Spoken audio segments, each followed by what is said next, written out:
Hi, everyone.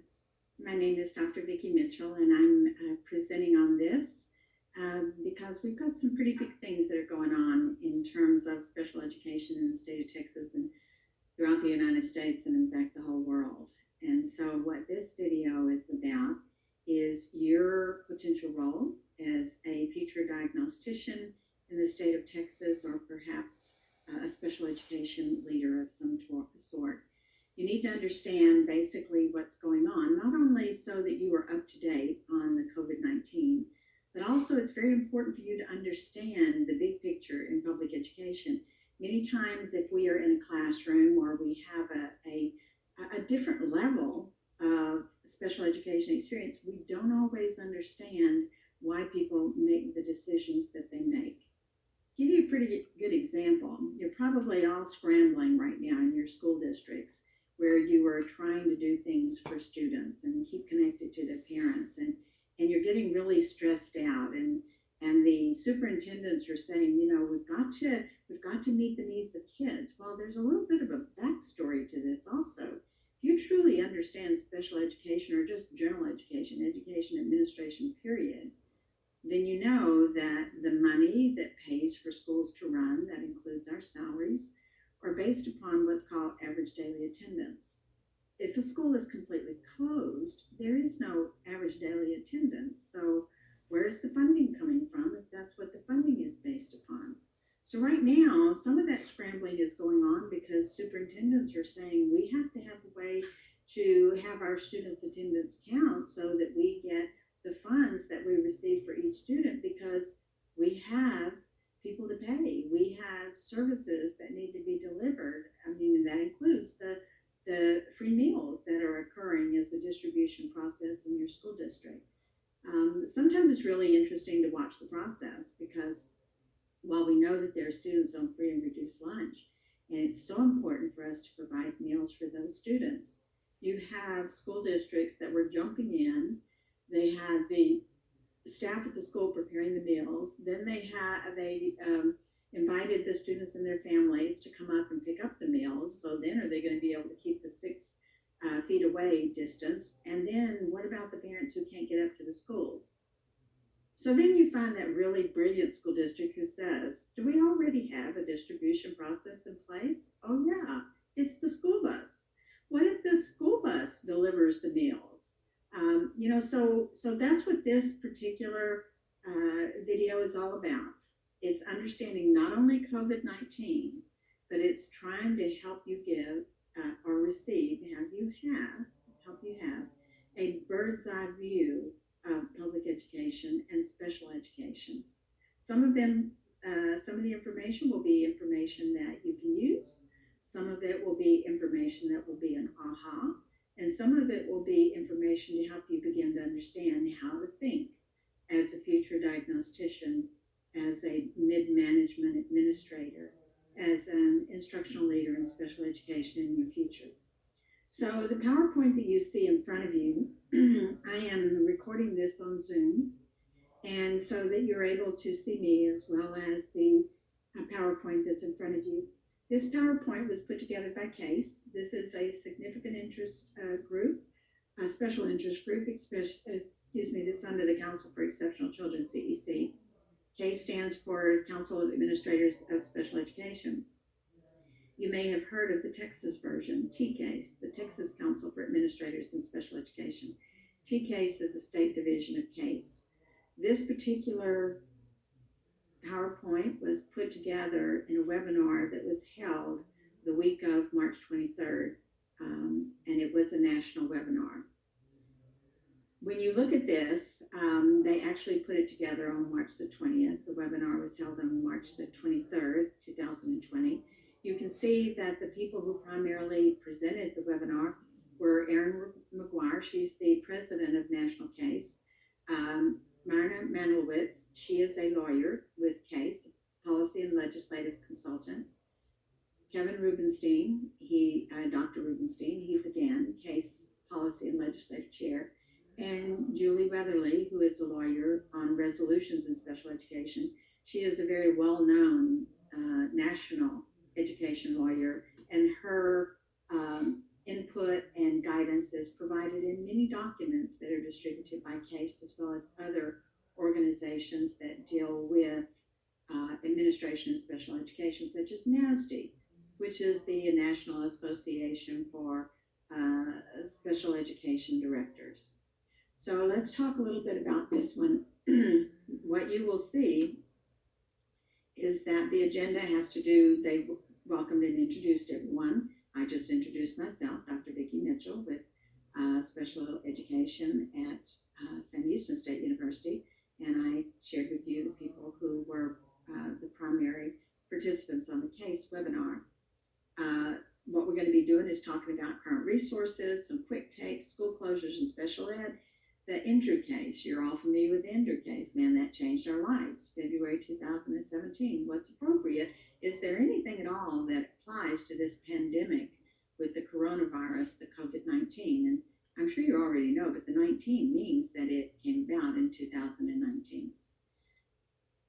The real talk, basically what they discussed with all of the special educators and special education administrators in the webinar was the fact that this is a pandemic, and as you well know, your life has just been turned upside down.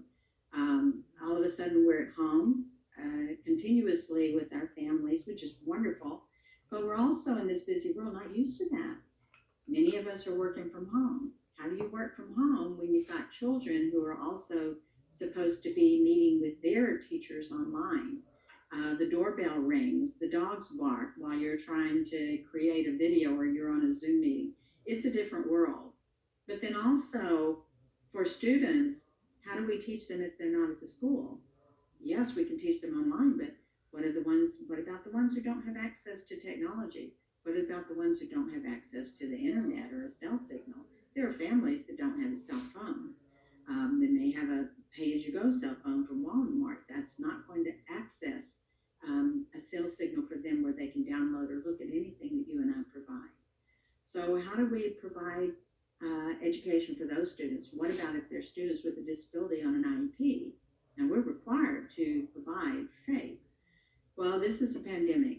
There is no answers. You probably noticed that the answers have changed by the day. Sometimes they've changed several times throughout the day.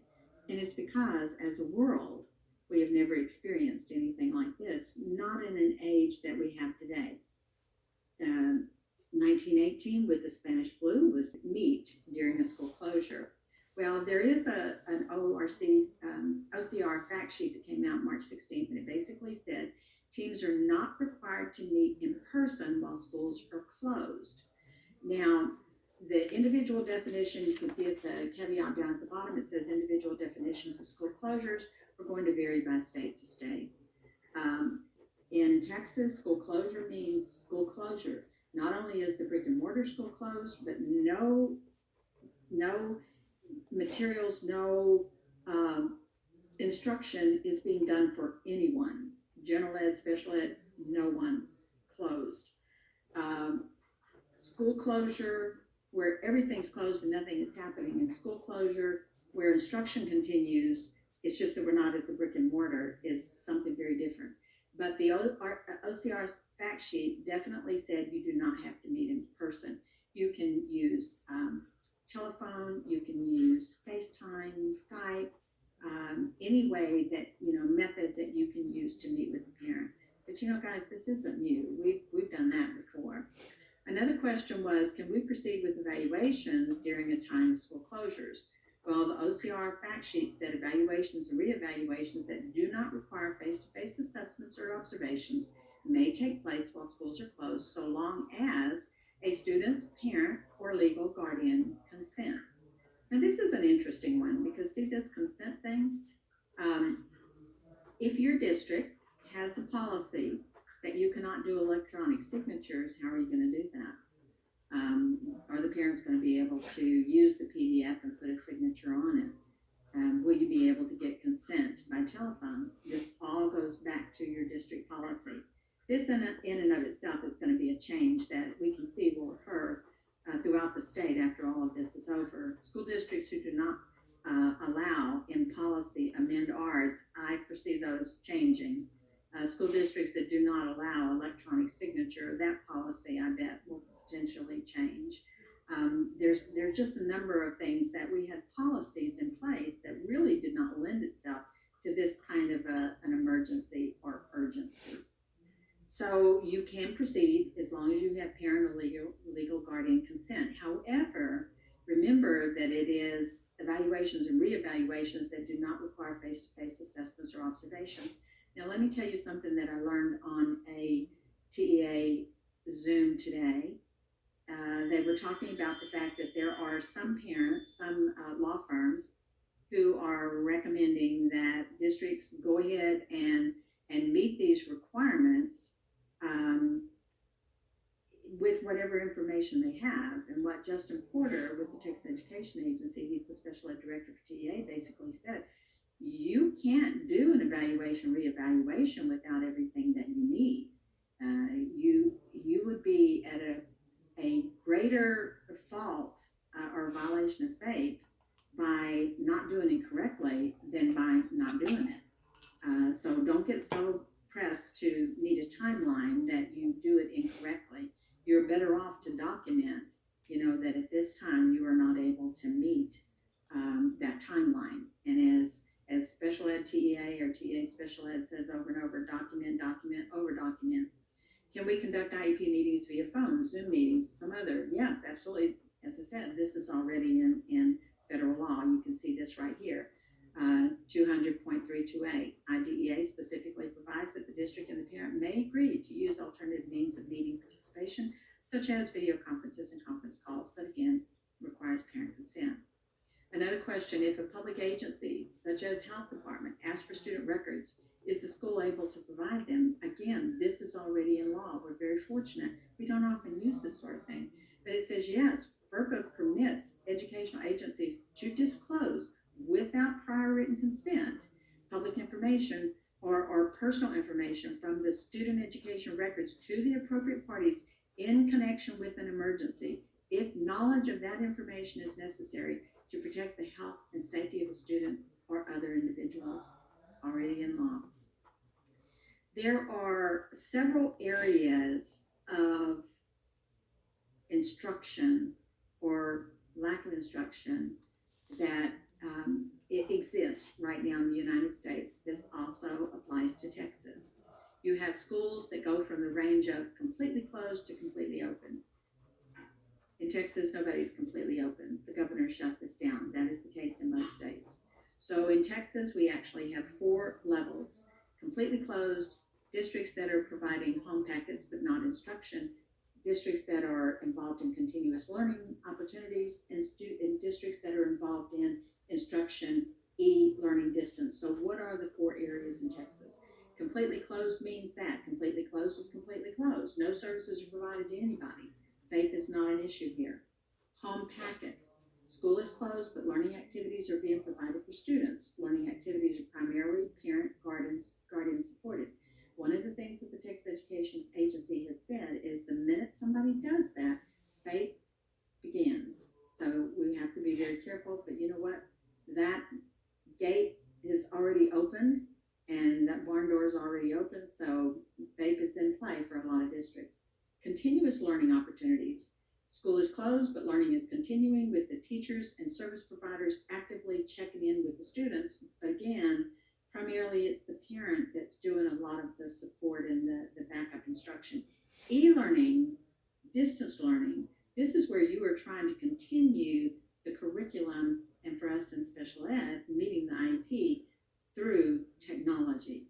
So the brick and mortar school might be closed, but learning is continuing through a continued series of structured activities, which are teacher directed, student implemented, and we assess for progress. So those are the 4 areas. We don't have anybody anymore who is completely open. So how do you focus your efforts as a special educator? Well, students that are in districts that are completely closed, and this may be the case in our future, we don't know. So understand this, don't just put it aside. This is districts that are completely closed, but you're planning for when school moves to the next level on the continuum and you're able to do something. Focus your efforts if you're doing home packets. Is the work provided accessible? Don't send home a bunch of packets that nobody can do anything with it because it's not accessible. If this is a student visually impaired, a student who is deaf, if this is a student who has physical impairments, if this is a student who needs some kind of support, you're going to have to address accessibility. Did you know, though, that on Word documents, or even the PowerPoint that you're using, you don't have to do this. This is just an FYI. But when you're looking at accessibility, there actually is a feature where you can check accessibility. So also, how are you documenting what's being provided to all of your students? Be sure to do that. Document per student. Remember, special ed is individualized. As TEA says, over-document, over-communicate with everybody involved, especially the parent. How do you focus your efforts if it's continuous learning? Then is the work being provided accessible to all students? Same thing as the previous one. Is it focused on IEP goals? Because the minute you start teaching to learn, you've got to focus on the IEP goals. What reasonable efforts are you making to engage the student? So it can't be just a sit and get. Right now, this is a sit and get because it's the best that we can do right now. But you will have interactive with your professor in your courses. This one is a video for learning. Where do you focus your efforts if it's e-learning, distance learning? Well, again, is the learning goal focused, uniquely tailored to the student? Is the learning accessible in the new learning environment, which is basically what you and I are doing? I'm here on this end of the technology instruction. You are on that end of the technology instruction learning. Are we providing as high quality services to the student as we look like if the school is unable to provide faith? Well, remember, don't think badly of compensatory ed. I mean, we hear compensatory ed in Texas, we go, oh my goodness, punishment, we did something wrong. No, this compensatory ed would be very different. It's not compensatory ed because of a denial of faith. It would be compensatory ed because we were not able to complete it under the circumstances. But we'll complete it later. It would be right. Isn't that what you and I would do with someone if we were helping them, but we couldn't do it all at one time? We would say, yes, I will help you paint your house, and I'll do it today, but I can't finish it today, but I'll come back next week and I'll help you. That would still help the person to be reasonable if you can't stay. Well, think about compensatory ed as the same way in this circumstance. We're going to do everything we can. We're going to document what we cannot do, and then we will get back to it in the summer. That is compensatory ed because it's compensating for what we weren't able to do later. It's not a punishment. It is an addition and the right thing to do. So we're actually thinking about compensatory education differently now. So what does compensatory ed look like if the school is unable to provide FAPE due to the school closures? Well, basically what that means is that when the schools are back in action, the current needs of every student will be assessed to determine the impact of school closures, the impact the school closures had on the student, which may require revised services. Another interesting conversation with the TEA today that was on the Zoom with all the special ed directors was, what would that look like? Because if they were going to have to recoup X number of days, then it's X number of days for everyone. And one of the things that TEA special ed reminded the directors was, remember that our calculation is in minutes and not days. And so we'll have to figure that out. Also, you can see on that second bullet, not necessarily the typical tit for tat approach or the provision of all services missed during the closure or over and above what the student needs. That was another interesting conversation. The TEA special ed department said to the directors, they said, start now helping parents to understand compensatory education will not mean one-on-one, because this is not compensatory ed because you did not do what was right. This is compensatory ed to recoup. This is compensatory ed basically to compensate for what we weren't able to do because of a pandemic that was out of our control. So the compensatory ed, it's not going to look like one-on-one. It could be a class, it could be small group. And they said that it's very important right now to start to have that conversation with parents to help them understand that this is going to be compensatory education that's a result of the COVID-19, and we're trying to ensure that students receive their education and that we meet the IEP. So at this particular time, what they did was that they began to look at the question and answers, and they had the opportunity to talk to the special education directors throughout the United States and answer questions. I hope that this has been helpful. I hope that it's maybe given you some information about COVID-19 that